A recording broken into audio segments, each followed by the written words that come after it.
दूध जब फट जाता है तो पनीर बन जाता है और पनीर दूध से महंगा होता है। दूध जब खराब हो जाता है तो चीज बन जाता है और चीज पनीर से महंगा होता है। अंगूर जब खराब हो जाते हैं और फर्मेंट हो जाते हैं तो वो वाइन बन जाती है और वाइन अंगूरों से महंगी होती है।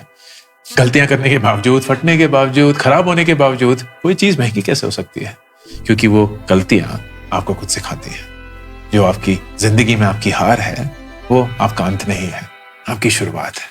शर्म आती है खुद पर। अगर कुछ उखाड़ लिया है जिंदगी में तो ठीक है, शायद नहीं भी आती होगी, लेकिन अगर कुछ नहीं उखाड़ा है ना दोस्तों, आज ऐसी गांड मारूंगा इस रील में। बताओ किस किस एंगल से शुरू करे, कहाँ से आप लोगों को चूतिया बोले। रात को जो नींद नहीं आ रही है ना पैसे के कारण, जो सपने दिख रहे हैं ना, जो आपको लगता है कि पॉसिबल नहीं हो पाएंगे, वो पैसा एक्चुअली में आपके चारों तरफ फैला हुआ है। और उस पैसे को लेने के लिए आप काम करने के बजाय उस पैसे को देख करके लुभान उठा रहे हो उसका। इतना केपेबल शरीर जो भगवान ने बनाया है, उस शरीर का 100% केपेबिलिटी यूज करने के बजाय इस शरीर की सारी ऊर्जा मैं चुतियाप में और ऐसी चीज में लगा रहा हूँ जिसको देखने के बाद अगले दिन मुझे याद भी नहीं रहेगा कि मैं क्या चीज देख रहा हूँ। जानने की जरूरत है मेरे दोस्त, क्योंकि ये लड़ाई किसी और के साथ नहीं है, लड़ाई एक्चुअली आपके साथ। असल में सारा का सारा भड़वापन आपके अंदर है, तो वो भड़वापन निकालना पड़ेगा। आपको ये चीज मानना पड़ेगा कि हाँ मैं हूँ पापी, मैं ही हूँ वो रीजन जिसके कारण मेरे पास जेब में पैसे नहीं आ रहे हैं। क्यों नहीं आ रहे हैं? क्योंकि मुझे किसी चीज की सारा जानकारी नहीं, सिर्फ और सिर्फ छाटूगिरी करने का दिन भर मेरा मन करता है और मैं पैसा नहीं कमाना चाहता। अपनी मानसिकता को चेंज करना सीख जाओगे ना,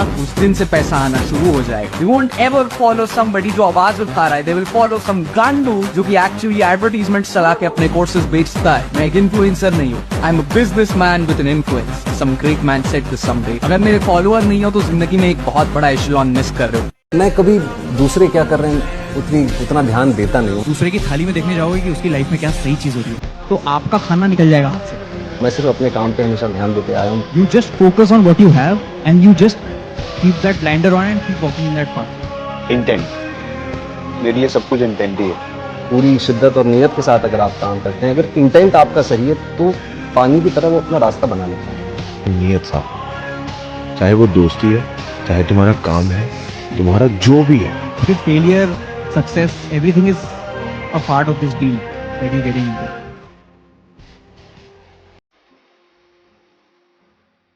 अमेरिका ने ChatGPT बनाया, चाइना ने डीपसीक और इंडिया ने जंगली रवि पे आओ ना महाराज, ड्रीम 11 पे टीम बनाओ, एस्ट्रो टॉप करो ना। वो तो छोड़ो, अब तो दुनिया को भी हमसे जीरो एक्सपेक्टेशन है भाई। ChatGPT के CEO ने तो सीधा मुंह पे बोल दिया, इंडिया हमसे कम्पीट ही नहीं कर सकता। होपलेस बोल दिया यार। तो फिर ये आईटेंस कर क्या रहे? हमारी सरकार हर साल इन पे 11,000 करोड़ रुपए खर्चा करती है, पर इनका कुछ अलग ही चल रहा है। वहाँ अमेरिका में MIT ग्रेजुएट टेक स्टार्टअप कर रहे हैं, Intel, boss, SpaceX, Dropbox, Tesla. तो कोई AI बना रहा है, तो कोई स्पेस में रॉकेट भेज रहा है। और हमारे आईटीएंस कोई UPSC की तैयारी में लगा है, कोई MBA कर रहा है, तो कोई दूसरे कंट्रीज को डेवलप करने में योगदान दे रहा है। वाह भाई वाह। हर साल 17,000 IIT ग्रेजुएट्स, लेकिन इनमें से सिर्फ 4% स्टार्टअप फाउंडर्स बनते हैं। और स्टार्टअप कर भी रहे तो कोई दूध बेचने में लगा है, तो कोई किराना डिलीवरी कर रहा है। भाई एक जेन्युइन क्वेश्चन है, दूध और किराना वालों की रोजी रोटी क्यों छीन रहे हो? और कुछ लोग फॉरेन स्टार्टअप कॉपी कर रहे हैं, चलो वो भी ठीक है, लेकिन कॉपी करना ही है तो स्पेसएक्स, टेस्ला की करो ना भाई। कुछ नहीं तो तुम्हारे हाथ में जो फोन है उसका कोई एक छोटा सा पार्ट इनोवेट कर लो। 90% कंपोनेंट चाइना से मंगाने पड़ते हैं और टोटल 3 लाख करोड़ के इलेक्ट्रॉनिक्स कंपोनेंट्स इंडिया दूसरे देशों से खरीदता है। चलो इतना बड़ा नंबर समझ से बाहर है, लेकिन आईटीएंस को इतनी समझ तो होगी कि स्टार्टअप में टेक्नोलॉजी जोड़ देने से वो टेक स्टार्टअप नहीं बन जाता। भाई इनोवेशन कहाँ है? इंडिया सिर्फ टेक्नोलॉजी कंज्यूमर बन के रह गया है। हम कब एक्चुअल प्रॉब्लम सॉल्व करेंगे और टेक्नोलॉजी क्रिएटर्स बनेंगे? क्योंकि अगर हम इनोवेशन नहीं करेंगे तो 20 साल बाद भी वही सुनना पड़ेगा, इंडिया कांट कम्पीट। एक दिन एक सांप रेंगते हुए अपने घर की ओर जा रहा था। रास्ते में जमीन पर पड़ी एक आरी से वो टकराया और खुद को घायल करवा लिया। यह सोचकर कि आरी उसके लिए खतरा है, वो पलटा और आरी को काटने की कोशिश करने लगा और अपने मुंह को गंभीर रूप से घायल करवा बैठा। गुस्से की आग में उसने आरी का गला घोट के बदला लेने का डिसीजन लिया और अपनी पूरी ताकत से आरी को जकड़ने लगा। सांप आरी को जकड़ता रहा और खुद को घायल करवाता रहा। अंत में वो मर गया। मोरल, जब भी हम गुस्से में डिसीजन लेते हैं या गुस्से में रिएक्ट करते हैं तो हम केवल खुद को ही नुकसान पहुंचाते हैं। जीवन में कभी कभी कुछ सिचुएशन और लोगों को नजरअंदाज करना ही बेहतर होता है, क्योंकि गुस्से में लिया गया डिसीजन और गुस्से में लिया गया एक्शन हमारे लिए ही विनाशकारी होता है। एक बिलियनियर ने कहा था कि जहाँ तुम बैठते हो वहाँ ध्यान रखो कि गॉड की, ग्रोथ की, बिजनेस की, ड्रीम्स की और पैसों की बात हो रही हो।